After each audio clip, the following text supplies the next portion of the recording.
아이가 힘들다고 하면 제대로 하는 겁니다. 엄마들은 어떻게 하면 애가 쉽게 배울까, 편하게 배울까, 재밌게 배울까 이걸 따지는데 이건 성립이 안 되지 않습니다.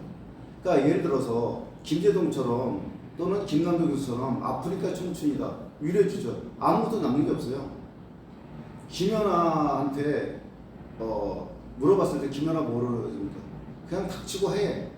그냥 하는 겁니다. 이게 제대로 배우기 위해서는 세 가지가 필요하거든요. 가장 중요한 게 뭐냐? 불편하게 학습하기. 불편하게 학습하기.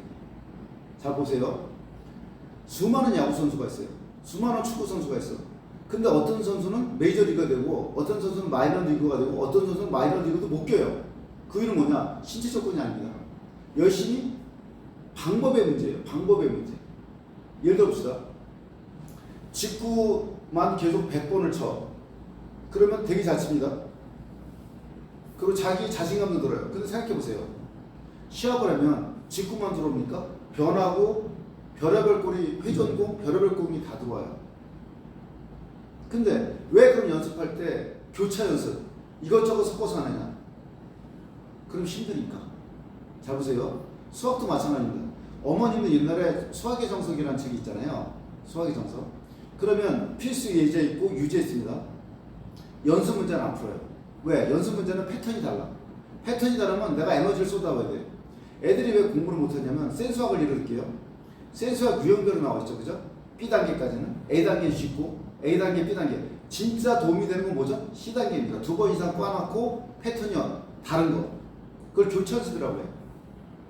그러니까 우리는 어떻게 하냐? 집중 반복으로 그 한 가지 패턴만 연습합니다. 왜? 쉬우니까. 그리고 성과가 나와 보이는 것 같아요. 아닙니다. 실제 성과 없습니다. 뒤죽박죽 섞어놓으면 그때는 정말 힘든데 현장에서 시험장에서 효과를 봅니다. 그래서 무조건 애들한테 중요한 거는 뭐냐? 힘들게 배워야지 머릿속에 남는다는 거. 그래서 아이들한테 공부시킨다는 건 딱 네 가지밖에 없어요. 시험을 보든지 시험 문제를 맞는다든지 남에게 설명한다든지 아니면 백진출한다든지 이 네 가지 방법밖에 없습니다. 공부라는 거는. 근데 왜 안 할까요 이거를? 에너지가 필요하니까. 왜 눈으로 복습할까요? 힘드니까. 어머님들이 진짜 자녀를 제대로 키우고 싶으시면 어떻게 공부할 것인가? 어떻게 공부하실 것인가? 탤런트 코드, 1만 시간의 재발견, 울트라 러닝, 마인드셋 이 5권이 정말 중요합니다. 이 5권이 아이의 미래를 바꿀 수 있어요. 근데 엄마가 설계도도 없이 어떻게 가르칠지 모르고 어떻게 지도할지 모르면서 학원만 보내요. 학원은 수강해서 돈을 버는 게 목적이지 자녀의 미래에 관심이 없습니다. 지금 등록해서 돈을 벌어주게 하는 게 중요한 거지. 그 단기적 성과에 급급합니다. 애를 장기적으로 안 봐요. 그럼 엄마가 내가 교육을 어떻게 할 것인가? 최소한도 저는 그렇게 봐요. 정 힘들면 그 공무원의 접수법이라 들거라. 이게 가장 전실적인 책이니까. 아니면 탤런트 코드, 1만 시간의 재발견, 어떻게 공부할 것인가. 그리고 울트라 러닝, 마인드셋. 이 5권을 보잖아요. 애가 스스로 학습 설계할 수 있는 아이로 키워야 됩니다. 그럼 공부 요체를 가르쳐야 되고요. 공부 요체는 뭐냐? 힘들게 배워야지 됩니다. 이게. 그래야지 머릿속에 오래 남아요. 쉽게 배운 지식은 쉽게 된다. 돈도 똑같아요.